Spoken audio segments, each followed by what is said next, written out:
စာဖတ်တဲ့သူတွေရှိတယ်တဲ့တွေးတဲ့သူကမဆိုးသလောက်လေးတဲ့ဒီလိုနိုင်ငံစာဖတ်တဲ့သူတော့မရှိဘူးဒါကြောင့်မတွေးနိုင်ဘူးမတွေးနိုင်တဲ့အတွက်အတွေးခေါ်ဆိုတာတွေးချင်တာတွေးလို့မရဘူးအတွေးခေါ်ဘယ်နှမျိုးရှိမလဲဗျာအတွေးဘယ်နှမျိုးရှိလဲမကောင်းတဲ့အတွေး၃မျိုးကောင်းတဲ့အတွေး၃မျိုးဒါကုန်မယ်နော်အတွေးဆိုဒီ6မျိုးပဲရှိ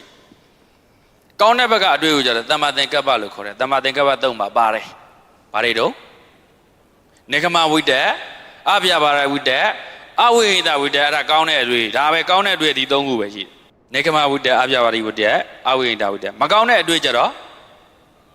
ကာမဝိတ္တဗျာပါဒဝိတ္တဝိဟိတဝိတ္တဒါမကောင်းတဲ့ဘက်ကအတွေး6မျိုးပဲရှိတယ်ကုန်ပြီဒါတွေးတရားအဲ့ဒါဆိုတော့နေကမဝိတ္တကသာအတွေးကောင်းအဲ့ဒီတွေးကောင်းဖြစ်ဖို့က data ချက်လက်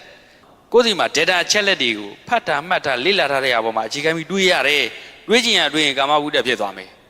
အတွေးကလမ်းကြောင်းမမှန်ရင်အဗျာပါဒဝိတ္တတို့ဗျာပါဒဝိတ္တတို့ဝိဟိတဝိတ္တတို့ဖြစ်သွားမယ်အဲ့တော့မိစ္ဆာဝိတ္တဖြစ်သွားတာမိစ္ဆာဝိတ္တ၃ပါးဒါအတွေး၃မျိုးဒါပဲရှိတယ်ဒါဒီပြီးတော့အတွေးခေါ်နဲ့ပတ်သက်ပြီးတော့သင်တဲ့အခါအရာကိုအခြေခံပြီးသင်လူဆိုတာအတွေးခေါ်ရဲ့သားကောင်တွေပဲ